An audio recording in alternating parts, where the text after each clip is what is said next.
Staff जल्दी जल्दी पहुंचे, लेमन ग्रीन के पास हम बहुत भयंकर आगे फंसे पड़े हैं। 10 से 15 सेकंड अगर चूक जाता मैं खुद निकलने में वहाँ से, तो मैं शायद अब यहाँ खड़ा नहीं हो पाता। उनमें से एक डेड बॉडी ऐसी देखी है मैम, एक नाइजीरियन पर्सन है, वो बचना चाह रहा है, वो छत तक चला भी गया है, उस सीढ़ियों से 5 कदम दूर है और उसके बाद वो गिर गया।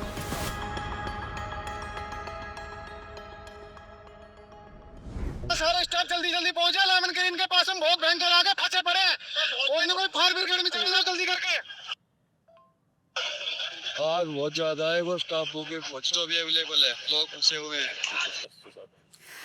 अभी आपने स्क्रीन पर जिस वॉइस नोट को चलते हुए देखा, उसमें जो आवाज़ सुनाई दी वो दिनेश यादव जी की है, और उसके बाद जो आवाज़ सुनाई दी वो रामपाल जी की है। ये दोनों मालवीय नगर थाना में पोस्टेड हैं, हेड कांस्टेबल और कांस्टेबल। ये ठीक 3 जून की सुबह 9 बजे का मैसेज है जो इन्होंने अपने बाकी सहयोगियों को एक तरह का एसओएस मैसेज दिया था। ये उन शुरुआती रिस्पॉन्डर्स में थे। इस मैसेज को भेजने से ठीक 7 मिनट पहले ये मौके पर पहुंचे थे, जहां मालवीय नगर के हौज रानी गांव में जिस इमारत में बीएनबी जहां चल रहा था, जहां आग लगी और कई लोग मारे गए, तो ये बचाव के लिए पहुंचे पहले लोगों में थे। हम इनसे जानेंगे इन्होंने क्या देखा, पूरा अनुभव कैसा रहा। 8:50 पे कॉल आता कि भयंकर आग लगी हुई है। मैं यहाँ से सिविल में था, स्लीपर चप्पल पहने हुए था, तो मैं यहाँ से भगता हूँ, मेरे साथी रामपाल को लेता हूँ, ऑफ ड्यूटी थे, हमारी कोई ड्यूटी नहीं थी। हम भगते हैं और सिर्फ ये पता लग करके कि बहुत भयंकर आग है, कोई भी फंसा हो सकता है। जब हम पहुंचते हैं मेट्रो पर तो देखते हैं कि जाम लगा हुआ है, गाड़ियाँ रुकी हुई है, तो मैं बाइक को वहीं छोड़ देते हैं, फिर पैदल भगते हैं, जिसमें रामपाल मुझसे थोड़ी सी गैप हो जाता है। मैं मौके पे देखता हूँ तो एक बिल्डिंग है, वो पूरी आग से घिरी हुई है, उसके फ्रंट साइड में पूरी आग से जल रही है। वो कुछ लोग जिस बिल्डिंग का जो वेस्ट साइड का हिस्सा है जो रास्ते पर खुल रहा है, उसकी बालकनी में कुछ शीशे से चिल्ला रहे थे, कुछ खिड़कियों डाउन कर करके जोर जोर से चिल्ला रहे थे कि ये बचा लो प्लीज़। कुछ लटके हुए थे बाहर कूदने के लिए, जहाँ पर कुछ गद्दे डले हुए थे, जो मौके पे जाके देखा कि जी कंडीशन बड़ी क्रिटिकल थी, तो कुछ गद्दे हमने भी डलवाए वहाँ पर के खींच खींच करके, कि ताकि मैक्सिमम लोग बच सके। उस वक्त मैडम जो सामने का जो उस बिल्डिंग का जो उसमें आग लगी थी, लेकिन साइड वाले जो है ना, उसका बैक साइड जो थी साइड वाली, उसमें लोग खिड़कियों में खड़े हुए थे जो हेल्प के लिए चिल्ला रहे थे कि हेल्प करी जाए, नहीं तो मर जाएंगे जो भी है। तो हम गए हैं, तो हमने जाते ही पहले सीढ़ी लगी हुई थी, उसको जॉइंट किया हमने, उसको डबल किया ताकि ऊपर तक पहुंच सके। वो सीढ़ी लगाने के बाद दिनेश गया है अंदर, तो खिड़की बंद थी, कांच की खिड़की थी, जिसको इसने हाथ से मारने की कोशिश की है, जिसमें इसके हाथ पे लग भी रहा है, कांच लग गया था। तो इसने इसको तोड़ा ऐसी खिड़की को, उसके अंदर गया है, उसमें से उन 2 लेडीज़ों को बाहर निकाला है इसने। उसके बाद ही खुद भी बाहर आया। उनको बाहर निकालने के बाद 2 लोग और भी थे जो नाइजीरिया के थे शायद, जो लटके हुए थे, कूदने की कोशिश कर रहे थे, लेकिन वो हिम्मत नहीं जुटा पा रहे थे। उसके बाद हमने वो गद्दे वद्दे डाले रास्ते पे। दिनेश ने उनको मोटिवेट किया कि कूद जाओ, कोई दिक्कत नहीं है, हम आपको पकड़ लेंगे, बचा लेंगे। लेकिन साइड में जो तार थे ना लाइट के, उनमें और आग लग गई। उनसे क्या है कि वो मोम गिरने लग गया तारों का, वो मोम पर गिर भी गया था हाथों पे, इसके पे भी। वो जो लेडीज़ थी उसको, उसने उसके हस्बैंड थे जो भी थे, उन्होंने उनको कुदाया है, उसको उठा के ले जा रहे हैं, जो इनकी फ़ोटो वायरल भी हो रही है अभी, और उसको लेके जा रहे हैं। उसके बाद उसका हस्बैंड जो था वो कूदा है, तो उसको भी लेके गए हैं, और एक और जेंट्स था जो कूदा है। हमने टोटल 5 आदमियों को बचाया था। उसके बाद आग बहुत तेज़ हो जाती है, फिर हमें लगता है कि अब हम अंदर नहीं जा सकते, तो हम हेल्प नहीं कर पाएंगे। सामने से आग बहुत ज़्यादा लपटे जो है ना ऊपर तक पहुंच गई थी, और धुआं निकल रहा था ऊपर से। साइड से जो वायर थे बिजली के, उनमें जो है शायद आग लगी होगी, तो वहाँ से जो है वो शायद उनका जो प्लास्टिक था वो गिर रहा था, और धुआं उधर भी लपटें आ रही थी। तो हमें लगा कि अब हमारा काम अब शायद कुछ नहीं कर सकते बिना किसी के। फायर ब्रिगेड के लोग लगे हुए थे। तो एसओ साहब ने कहा कि तब तक आप पब्लिक जो है ना, वैसा ना हो कि हमें अंदेशा था कि अंदर हो सकता है सिलेंडर होंगे, वो फट ना जाए, लोगों को और ज़्यादा नुकसान ना हो जाए। तो उन्होंने कहा कि तब तक लोगों को साइड में करो आप, कोई नज़दीक ना आए, हो सकता है बिल्डिंग गिर जाए, कुछ भी कह नहीं सकते थे। तो उनको फिर दूर किया। साथ ही हमने एक जो बेसमेंट का गेट था जिसमें लोग नीचे बेसमेंट में थे, उसका लॉक लगा हुआ था, लोहे का गेट था वो, तो वो उसको तोड़ रहे थे, उसको मदद करी उसमें तोड़वाने में। कुछ लोग अंदर जो फंसे हुए थे उनको निकलवाने में मदद करी। इतना ज़्यादा अंदर से गर्म थी वो कि हम जो है बिल्कुल शरीर में पसीने आ गए और सांस लेने में दिक्कत हो रही थी धुआं की वजह से, और आँखों में जलन हो रही थी। तो हम जो टूटी हुई जो कुछ ऊपर साइड में जो खिड़कियाँ थी उनकी तरफ जा जाकर बीच बीच में 2-4 सेकंड 5 सेकंड के लिए सांस भी ले रहे थे, और मुंह पे रुमाल बांध के हम ऊपर गए। एक एक रूम को चेक करके जो जो हमें मिल रहा था उनको हम निकालते जा रहे थे। तो एक दिक्कत और आई फिर बीच में कि हम स्ट्रेचर पे निकाल रहे थे, तो जीना इतना संकरा था कि हम उसको अच्छे से घुमा नहीं पा रहे थे स्ट्रेचर को। हमने तय किया कि हम ना सामने एक दुकान थी, उससे बेड शीट ली हमने, जो बेड शीट में उनको लिटा के फिर लेकर बाहर आ रहे थे। तो हमने टीम बनाई कि 3-4 को, जैसे मैं लिया, दूसरी टीम थी वो गई उसके बाद में। तो इस तरह से लगभग 15 से 16 लोगों का रेस्क्यू उसके बाद में, जिनमें सब कुछ शायद जिनकी डेथ हो चुकी थी, कुछ अनकॉन्शियस थे। लेकिन अंदर का जो मंजर था वो बहुत खौफनाक था। अंदर से जो एसी थी वो फट चुके थे, और जो इंटीरियर लगा हुआ था होटल में कुछ, जो उसमें आग जल्दी पकड़ लेता है वो जला हुआ था पूरा, और मतलब बहुत भयानक अंदर का वो था। तो हमें बहुत दिक्कत हो रही थी निकालने में, सांस लेने में। अंदर लग रहा था कि हम शायद 2-3 बार गए उसके बाद नहीं जा पाएंगे शायद। और तो लोगों ने बताया कि पुलिस ने तो काफ़ी अच्छा काम किया था उस वक्त मौके पर, लेकिन जो दमकल की गाड़ी थी, एक व्यक्ति थे वो बता रहे थे कि 9:18 को मैं दफ्तर जा रहा था, 9:18 तक तो नहीं आई थी दमकल की गाड़ी, कुछ देर हुई थी। इसकी वजह क्या, ये जो जाम में फंस जाना, इसकी वजह थी? ये इसकी वजह जाम था।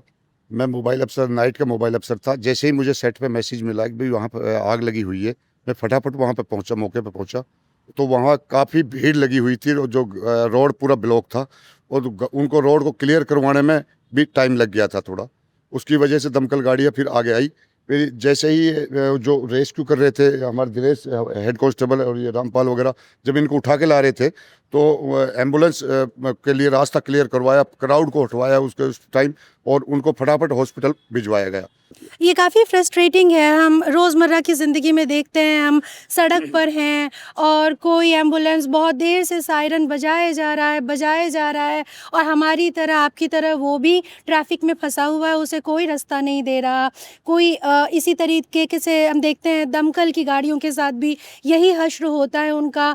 जैसे उनका काम बेहद ज़रूरी है, कितना ज़रूरी है ये लोगों को अक्ल ही नहीं है, कोई रास्ता देने को तैयार नहीं है। तो लोगों की विलिंगनेस पर भरोसा करना एक अलग बात है, उसके भरोसे नहीं रह सकते। कोई डेडिकेटेड रास्ता होना चाहिए ताकि जो नियरेस्ट दमकल केंद्र है वो जल्द से जल्द उसकी गाड़ियाँ वहाँ पहुँच सकें और नुकसान को मिनिमाइज़ किया जा सके। एक चीज़ बताइए, उस वक्त आप सादी वर्दी में थे, आपने बताया ये जो इमारत है थाने की, इसका जो ऊपरी हिस्सा है वहाँ कई पुलिसकर्मी रहते भी हैं, रात को यहीं सोते हैं, तो ऐसे में जल्दी जाना आसान था।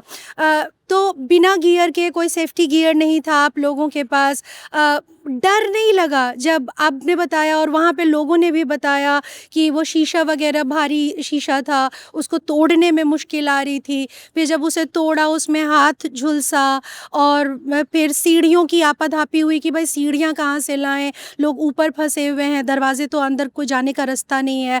तो उस वक्त डर नहीं लगा कि मेरी सेफ्टी का क्या? मैम, सेफ्टी, हमारी कोई सेफ्टी का वो नहीं होता मोटिव। अगर हमारे मामूली इंजर्ड होने से अगर किसी की जान बचती है तो मैम इसके लिए रेडी है। हमने देखा कि लोग घिरे हुए हैं, सीढ़ी थी मैम, उसके अंदर चले गए, जिसकी बाथरूम की हाइट है लगभग 5-5.5 फुट है बाथरूम का, जो, और बाथरूम का वेंटिलेशन भी 5 फुट हाइट पे है। और एक मेरा वेट है 90 kg, एक लेडीज है जिसको मैंने रेस्क्यू किया है, उसका 100 किलो वजन है, मैम उसको उठा करके कंधे पे बिठा ही नहीं सकते। लेकिन उस टाइम पे एक ऐसी एनर्जी सी आती है, उसको जैसे तैसे करके बाल्टी के सहारे से जैसे तैसे कर उसको कंधे पे बिठाए, फिर उसके पैर बाहर निकाले, फिर एक लेडीज का रेस्क्यू किया, फिर दूसरे के किया। मुझे मैम, जब मैं टाइमिंग मैच करता हूँ, अब मैं आकर के वीडियो देख रहा हूँ, लोग सोशल मीडिया पर डाल रहे हैं, जब मैं टाइमिंग मैच करता हूँ, अगर मैं 10 से 15 सेकेंड अगर चूक जाता मैं खुद निकलने में वहाँ से, तो मैं शायद अब यहाँ खड़ा नहीं हो पाता।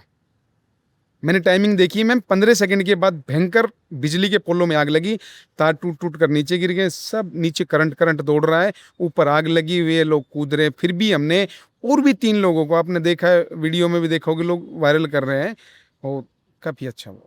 विभाग के बड़े अधिकारियों से कुछ शाबाशी मिली, क्योंकि ज़्यादातर मामलों में दिल्ली पुलिस या ज़्यादातर पुलिस काफ़ी नेगेटिव खबरों के लिए और उनके लिए वो होता है। तो थैंक यू नहीं बोला अफसरों ने कि तुम लोग हो Thank you, जिनकी मैम, वजह से मतलब हमारा पॉजिटिव हमारी खबरें चल रही हैं। इंजर्ड हो गए थे मैम उस दौरान, कुछ अनकॉन्शियस भी हाथ में भी आपके जी, चोट मुझे है, हाथ कुछ में है। चोट लगी है, सर में भी लगी है मैम, पैर में भी लगी है, दोनों तरफ मेरे टाँके आ झुलसे रखे हैं। हुए हैं पैर पैर झुलसे हुए हैं। मेरे ये पैर में भी टाँके आ रखे हैं नीचे, और ये भी इसमें भी है, इसमें भी, इसमें भी ये हाथ जम वहाँ चुका शीशा मेरा यहाँ टूटे से। आप ना, वो बता, शीशा शीशा टूट रहा था, तार हाँ। पिघल के जो उसका प्लास्टिक है वो सर, टपक के मैम, ये गिर गिरा रहा हुआ है था। सर, मेरे सर पे भी ये देखो, जगह जगह गिर लगा रही हुआ है। ये लगे चिपक मेरी जो टी शर्ट में वायर्स पूरी टूट फुल रही छेद थी है ना, मैम। वायर्स जो वायर मोम टूट रही, जो पिघल अपने रही डाटा थी। केबल की, वो पिघल पिघल के मोम गिर रहा था। जहाँ भी स्पोर्ट लगेगा मेरी काफी इंजर्ड हुई है। आपने देखा कि लोग ट्रैप्ड हैं, निकलने का रास्ता नहीं है, फायर एग्जिट नहीं है, तो वो महसूस हुआ कि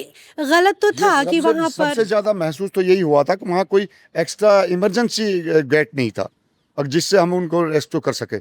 अगर हमें ये मिल जाता, कोई इमरजेंसी गेट मिल जाता, उसका लॉक तोड़ के या दरवाजा तोड़ के हम अंदर एंट्री हो जाते, तो हम ज़्यादा से ज़्यादा लोगों को कैजुअलिटी बचा सकते। आप लोग को दिक्कत मेन गेट था, उसमें इलेक्ट्रॉनिक लॉक था, इसलिए वो तो लॉक total हो गया, वो building टूट lock नहीं हो पाया।